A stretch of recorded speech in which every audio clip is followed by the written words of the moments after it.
Selamat malam, selamat datang di dalam Oase episode ke-210 malam ini.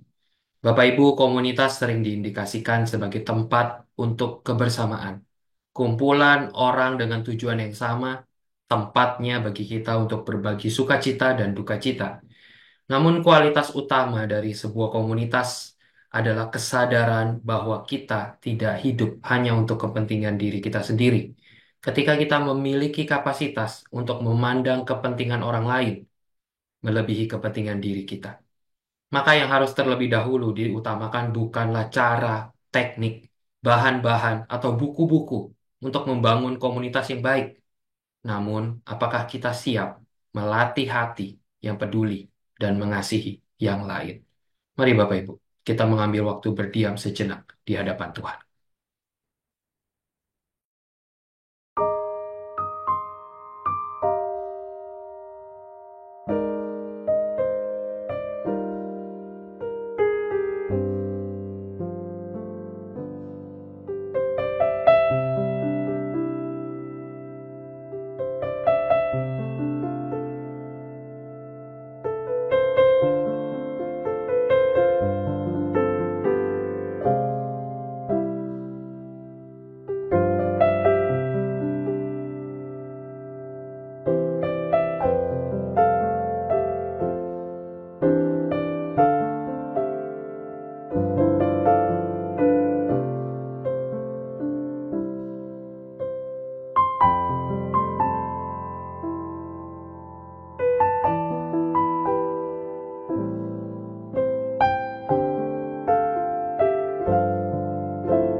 Ya Tuhan, terima kasih sekali lagi malam ini kami datang.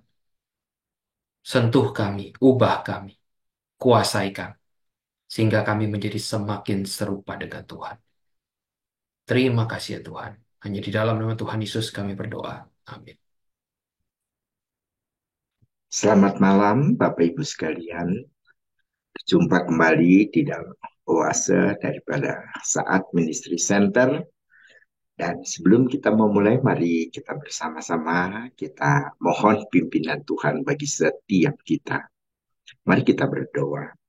Bapa kami dalam surga, kami ingin menyerahkan perenungan kami pada malam hari ini ke dalam tangan Tuhan. Kami sungguh berdoa ya Tuhan, supaya Tuhan menolong setiap kami, membuka hati dan pikiran kami, sehingga firman Tuhan boleh masuk ke dalam pikiran dan hati kami, sehingga betul-betul kami boleh dapat menjalankan firman Tuhan di dalam kehidupan kami sehari-hari. Kami ingin serahkan semuanya ini ke dalam tangan Tuhan. Tuhan yang menolong setiap kami. Dalam nama Tuhan Yesus kami berdoa. Amin. kita akan membaca dari Kisah pasal 2 ayat 41, 40 sampai 47. Saya akan membacakan bagi Bapak Ibu sekalian Kisah pasal 2 ayat 41 sampai 47. Demikian firman Tuhan. Orang-orang yang menerima perkataannya itu memberi diri dibaptis. Dan pada hari itu jumlah mereka bertambah kira-kira 3.000 jiwa. Mereka bertekun dalam pengajaran rasul-rasul dan dalam persekutuan. Dan mereka selalu berkumpul untuk memecahkan roti dan berdoa. Maka ketakutanlah mereka semua. Sedang rasul-rasul itu mengadakan banyak mujizat dan tanda-tanda. Dan semua orang yang telah menjadi percaya tetap bersatu. Dan segala kepunyaan mereka adalah kepunyaan bersama. Dan selalu ada dari mereka yang menjual harta miliknya, lalu membagi-bagikannya kepada semua orang sesuai dengan keperluan masing-masing. Dan bertekun dan dengan hati mereka berkumpul tiap-tiap hari dalam bait Allah. Mereka memecahkan roti di rumah masing-masing secara bergilir dan makan bersama-sama dengan gembira dan dengan tulus hati sambil memuji Allah, dan mereka disukai semua orang, dan tiap-tiap hari Tuhan menambah jumlah mereka dengan orang yang diselamatkan. Sampai di sini kita membaca firman.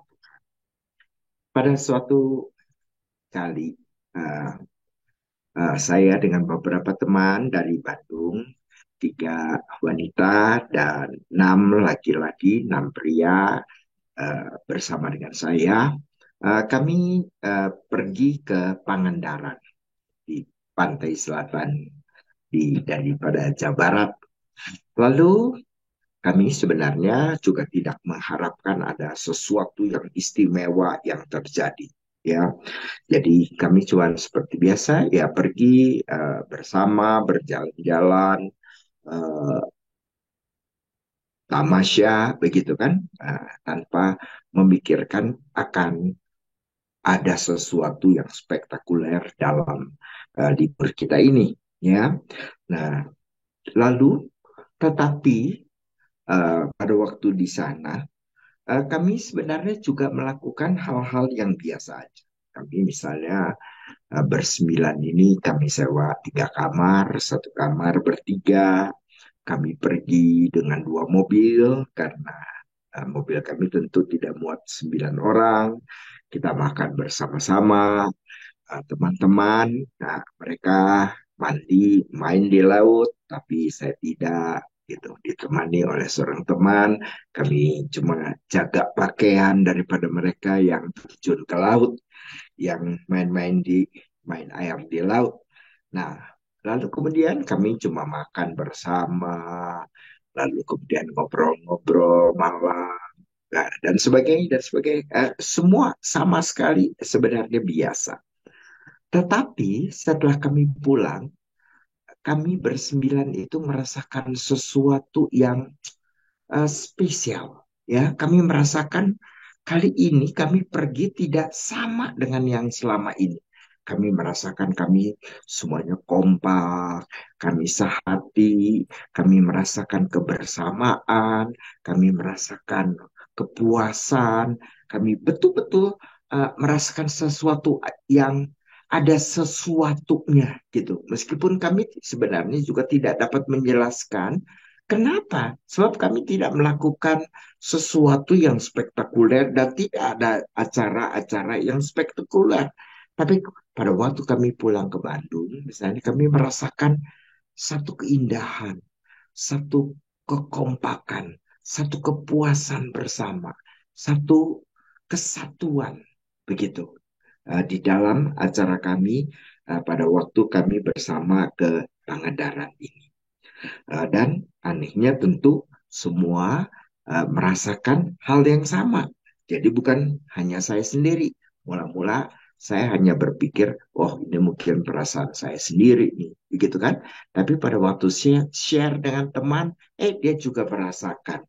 Lalu kemudian tanya yang lain-lain, mereka juga sangat merasakan. Jadi kemudian malah setelah pulang dari Pangandaran itu kami merasakan lebih bersatu, lebih dekat satu dengan lain, lebih akrab, dan kami tetap merasakan kekompakan kalau kami kumpul bersama-sama.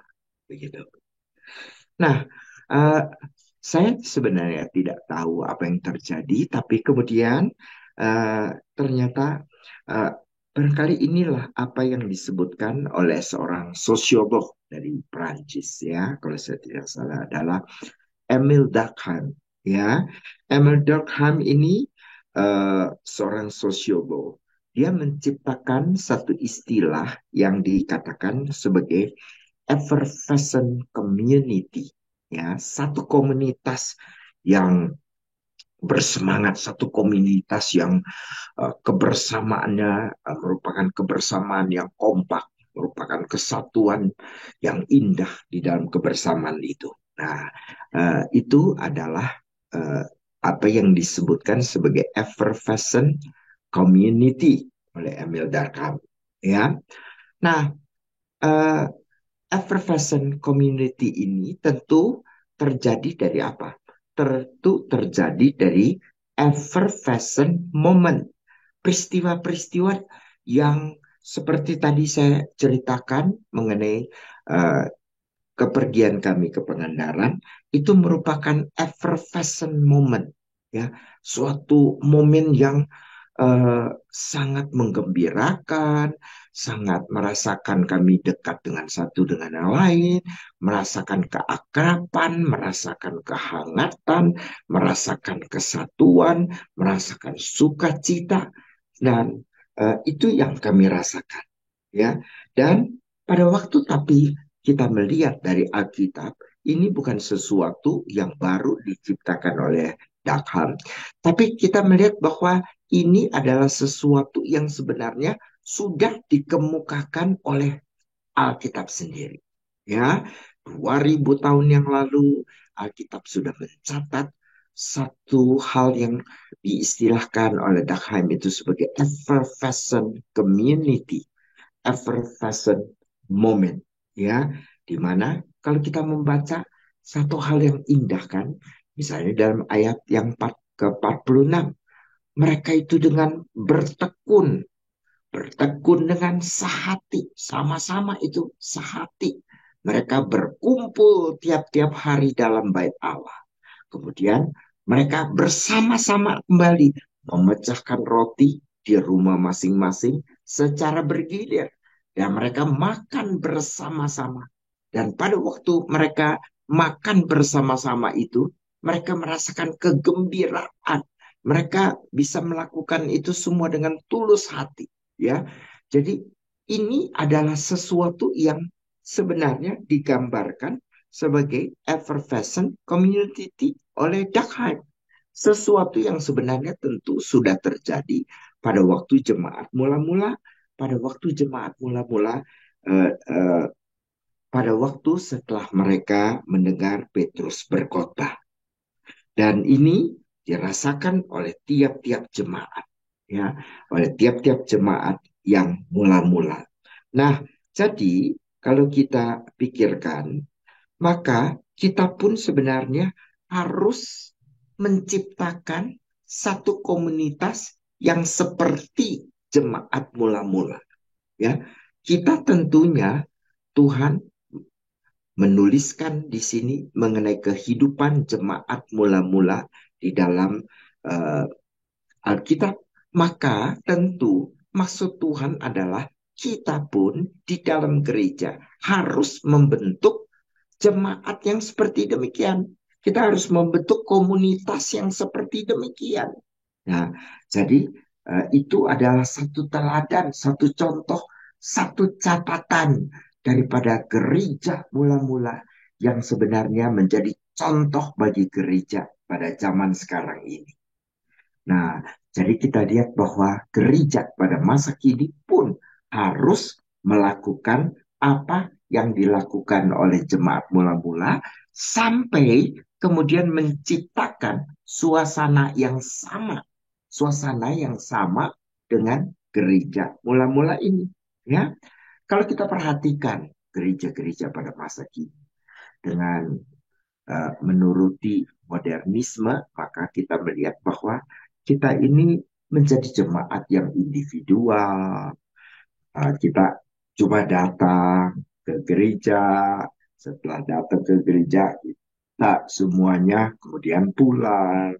Tidak terlalu sempat berinteraksi antara satu dengan yang lain, sehingga dapat dikatakan bahwa jemaat pada saat sekarang ini adalah churchgoers individu, ya, individu-individu yang cuman menjadi pengunjung gereja, individu pengunjung gereja. Ya, asal berkunjung ke gereja, ikut kebaktian, ikut ceritanya beribadah, lalu setelah selesai, lalu kemudian kembali pulang. Ya, tidak dekat dengan satu dengan yang lain, tidak akrab satu dengan yang lain, tidak merasakan satu kesatuan, tidak merasakan keindahan mereka pada waktu bersama, dan sebagainya, dan sebagainya. Maka kita harus menciptakan di dalam gereja ini sebenarnya ada satu effervescent moments. Jadi momen-momen, peristiwa-peristiwa, kejadian-kejadian di dalam gereja di mana kita merasakan, wah, peristiwa itu sebagai sebuah effervescent moment. Satu momen yang di mana kita merasakan sukacita, kita gembira, kita sehati, kita tekun, kita bersama-sama melakukan, kita kemudian menjadi dekat satu dengan yang lain, kita bisa mengasihi satu dengan yang lain. Seperti jemaat mula-mula, mereka bisa dapat menjual milik mereka, lalu kemudian membagikan kepada teman-teman karena mereka itu saling mengasihi. Jadi mungkin uh, apa yang dilakukan itu tidak perlu dilakukan dengan menjual semua harta milik lalu kemudian membagikan, tapi ada satu perhatian, ada satu rasa mengasihi teman-teman yang datang. Sebab mereka merasa bahwa kita ini semua satu. Jika ada jemaat yang kemudian uh, uh, merasakan kurang, kita harus bersama-sama menambal kekurangan itu. Kita harus menolong, kita harus bersama-sama berbeban, karena kita ini sama-sama sehati. Maka ya kita harus menciptakan gereja menjadi effervescent community, satu komunitas yang sungguh-sungguh betul-betul membakar setiap kita, ya, mendorong setiap kita sehingga kita itu sebenarnya dapat merasakan keindahan pada waktu kita pergi ke gereja. Durkheim terutama kemudian sebenarnya berbicara mengenai ritual, ya, dia lebih banyak sebenarnya memang berbicara mengenai ritual, tapi sebenarnya itulah sesuatu yang harus kita wujudkan pula di dalam gereja, di mana ritual kita ini setiap kali kita ibadah, setiap kali kita kebaktian hari Minggu itu bukan sekedar mendengarkan firman Tuhan, ya. Memang betul gereja mula-mula juga mereka bertekun dalam pengajaran para rasul, ya, mereka dengan sehati, dan para rasul itu mengadakan mujizat.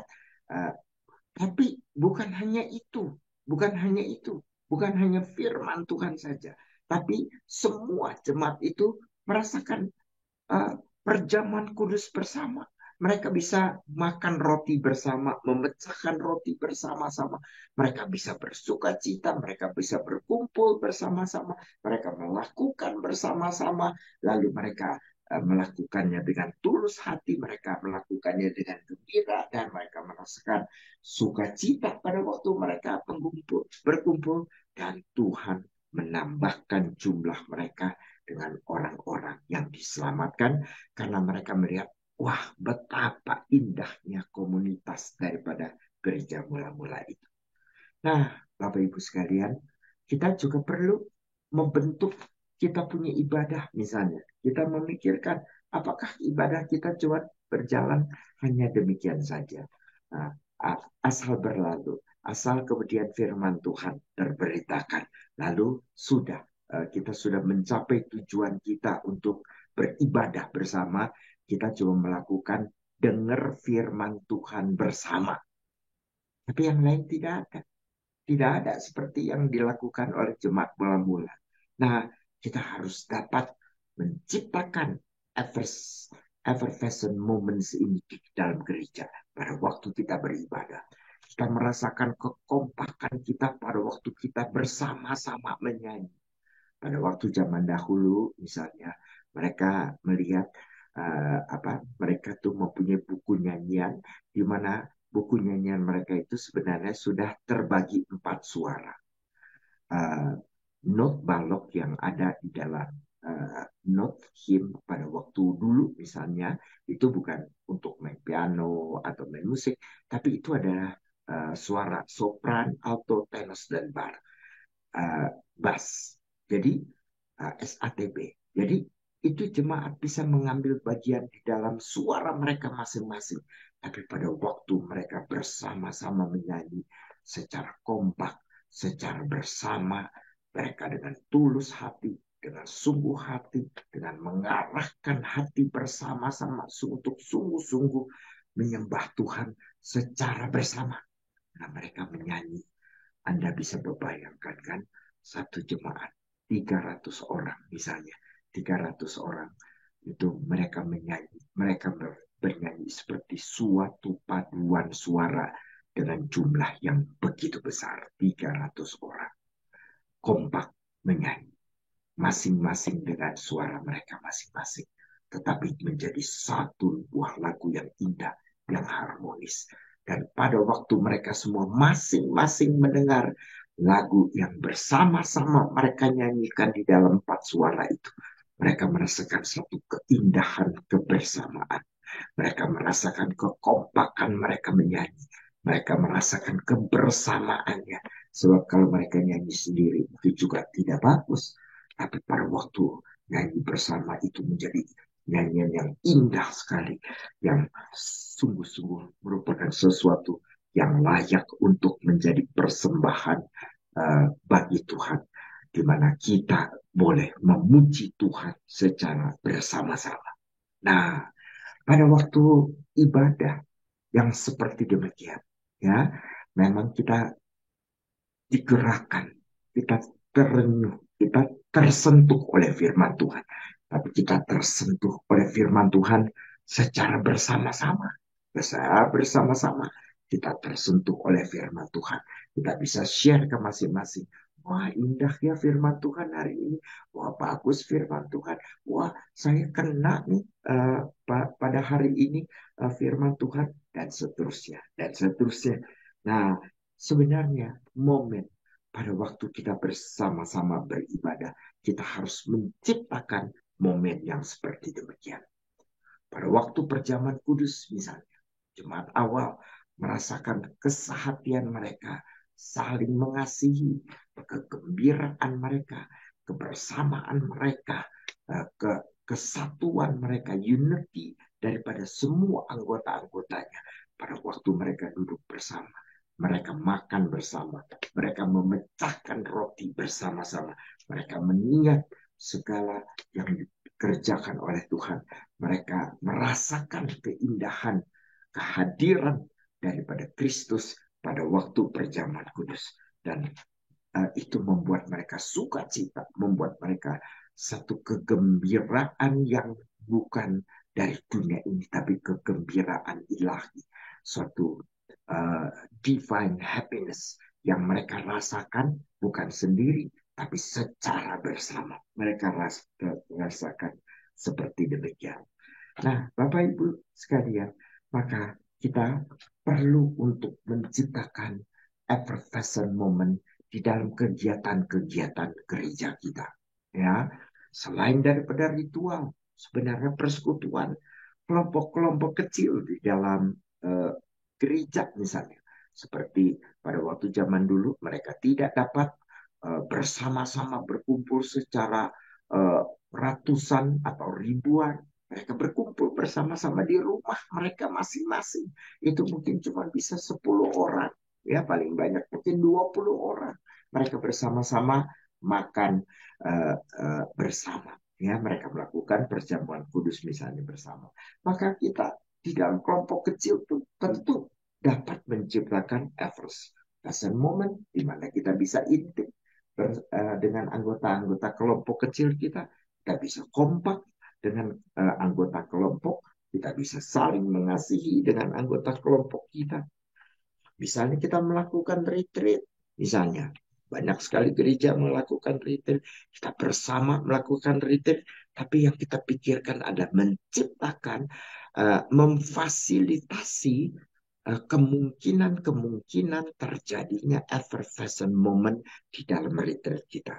Sehingga pulang dari retreat kita rasakan kita makin akrab, kita makin intim, kita makin bersatu, kita makin uh, dekat satu dengan yang lain, kita makin solider dengan satu dengan yang lain, kita merasakan puas bukan main pada waktu kita pulang, kita merasakan sukacita ilahi pada waktu kita pulang. Nah, sebenarnya retreat pun dari gereja dan banyak lagi kegiatan-kegiatan gereja yang kita bisa lakukan dengan terus berdoa, dengan minta kepada Tuhan supaya selalu effortless moment itu diberikan oleh Tuhan melalui acara yang kita sudah fasilitasi supaya sedemikian rupa kita bisa bersama-sama dengan teman-teman itu menjadi lebih dekat, lebih akrab, lebih intim, lebih gembira, lebih puas, lebih sungguh-sungguh solider antara satu dengan yang lain. Indah bukan? Jemaat mula-mula menciptakan satu jemaat yang begitu indah. Kenapa kita tidak? Kenapa kita meninggalkan kebiasaan daripada jemaat mula-mula? Kenapa kita pikir kita di zaman modern dapat menciptakan komunitas yang lebih baik daripada jemaat mula-mula? Tidak, bukan. Kita menciptakan jemaat yang serupa dengan jemaat mula-mula, di mana mereka menikmati momen-momen effervescent dan yang kemudian pada gilirannya akhirnya membentuk mereka menjadi effervescent community, satu komunitas yang sungguh-sungguh membuat kita menggelora bersama-sama. Indah bukan? Maukah Anda menciptakan effervescent community di dalam gereja Anda? Mari kita berdoa.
Bapa di surga, tolong setiap kami ya Tuhan di dalam gereja. Apalagi kalau kami adalah aktivis-aktivis gereja.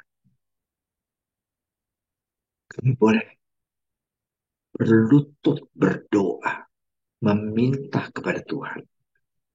Supaya kami boleh mengalami momen-momen effervescent di mana kami betul-betul bergairah, di mana kami betul-betul dapat bertekun di dalam satu momen yang indah di dalam persekutuan dalam gereja kami.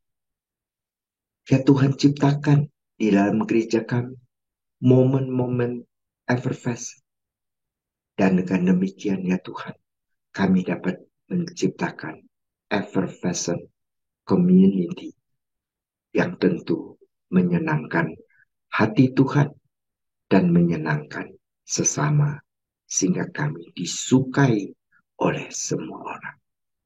Tuhan tolong kami masing-masing. Dalam nama Tuhan kami Yesus Kristus, kami memohon dan kami berdoa. Amin. Shalom. Bapak Ibu, pelayanan OASA adalah pelayanan mingguan. Silakan mengikuti OASA melalui YouTube. Bapak Ibu bisa subscribe YouTube channel SMC untuk mendapatkan reminder setiap minggu malam. Bagi Bapak Ibu yang terpanggil untuk memberikan persembahan bagi pelayanan SMC, silakan memberikan persembahan melalui transfer rekening bank atau Bapak Ibu bisa men-scan QR code yang ada di layar. Demikian pelayanan OASA pada malam ini. Mari kita mengenal Allah lebih dekat hari ini dibandingkan hari kemarin. Tuhan Yesus memberkati. The Lord bless you and keep you. Make his face shine upon you and be gracious to you. The Lord turn his face toward you and give you peace.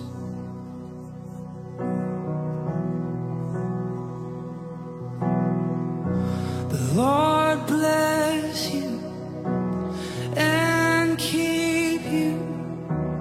Make his face shine upon you and be gracious to you. The Lord